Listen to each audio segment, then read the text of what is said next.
Away too. Don't leave the spirit of Comrade Mandela, don't leave.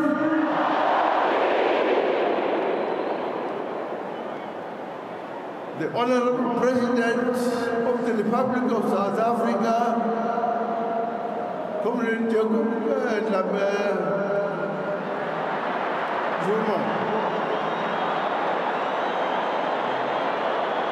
the President of the United Nations, after some United Nations, the President of the United States of America, Honorable Obama,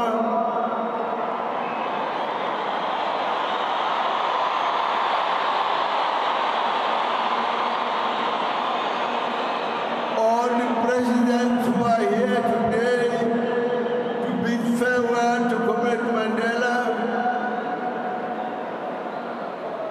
and all protocol observed. We are gathered here today to celebrate the life of the founding father of South Africa's young democracy,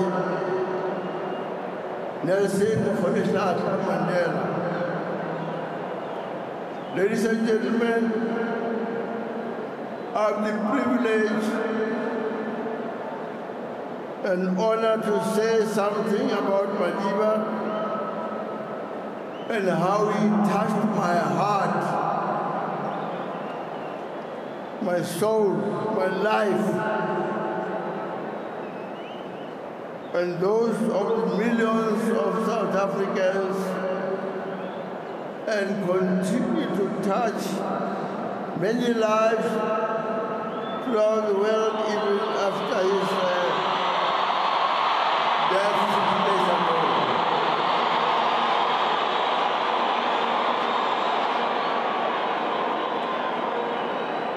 I'm overjoyed by the outpouring of love and admiration demonstrated by all of you here today. Madiba is looking down on us now, and there is no doubt, smiling as he watches his beloved countrymen and women unite to celebrate his life and legacy.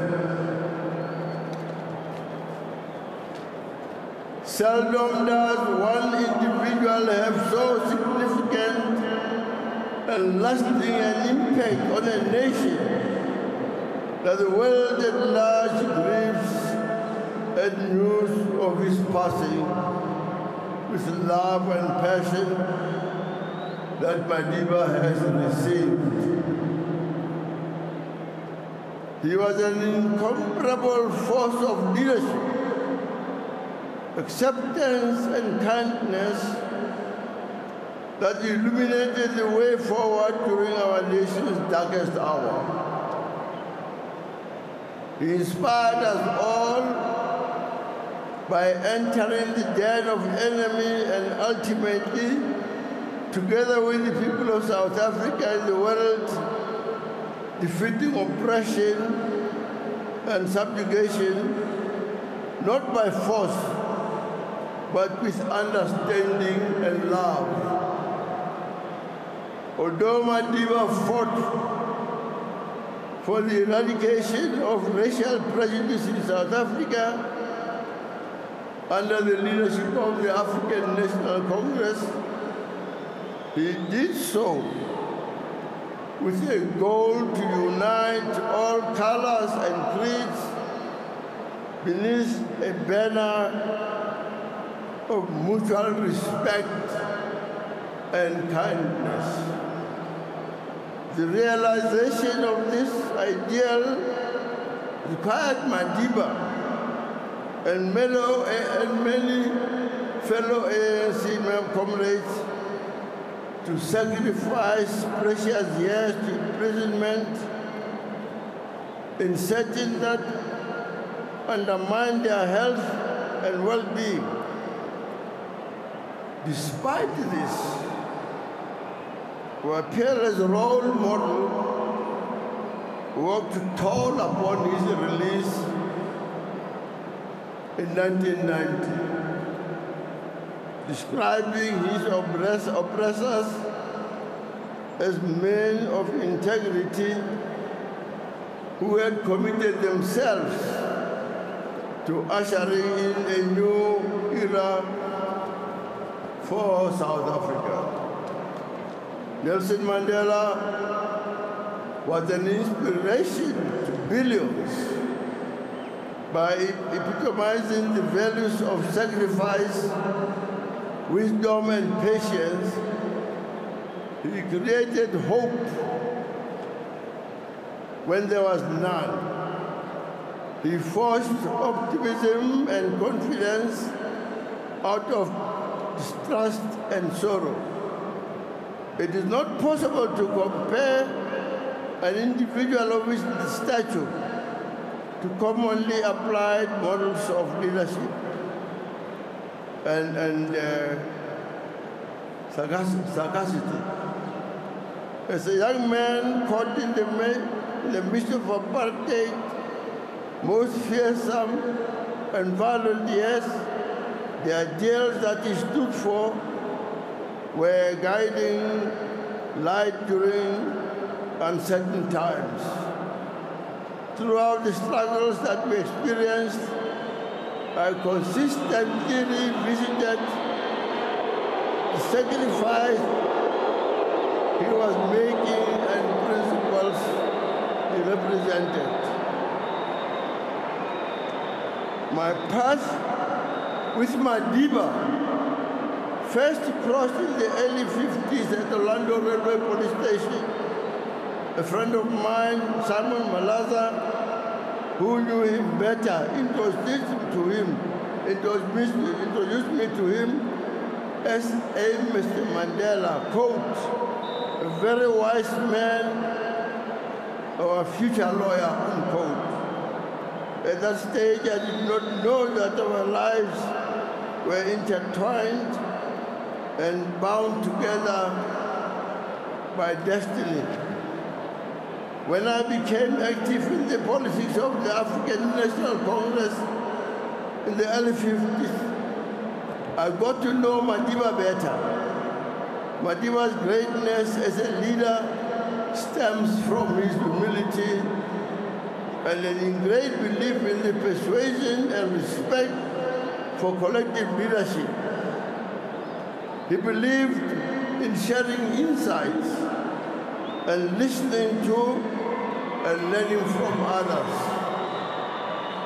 When the doors to peaceful demonstrations were barred to the African National Congress and other political organizations, Madiba persuaded the NEC of the African National Congress to take up arms in defense of the rights of our people.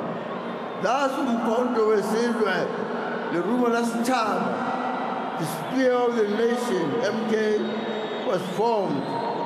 Because of the previous exploit we carried out while Madiba was operating underground, I became one of his first recruits into the MK.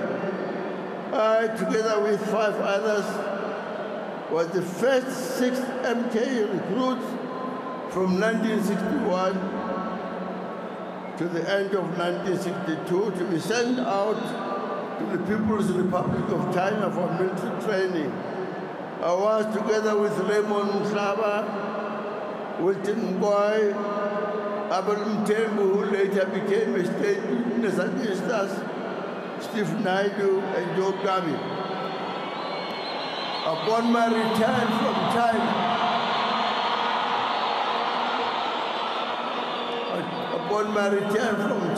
I became a member of the National High Command, an organization that was a structure of the ANC that was carrying on and supervising the activities of Umkhonto were here in the country.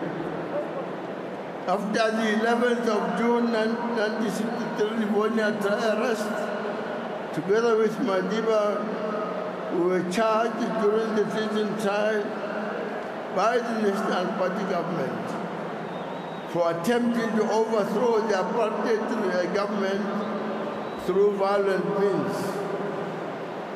We were eventually found guilty and sentenced to life imprisonment on Robben Island.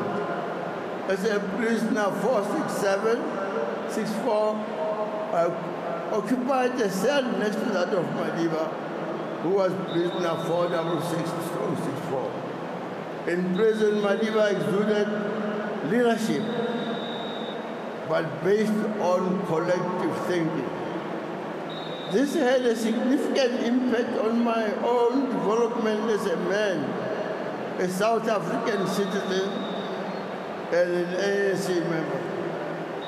Without Madiba's ongoing guidance, acceptance, and leadership, I would not have become the individual that I am today. For that, I cannot thank him enough.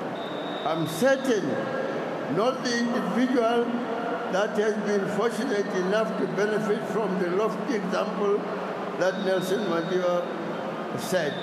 Millions of youthful South Africans and indeed members of the international community have strived to emulate the great man stood for. I'm told my time is up,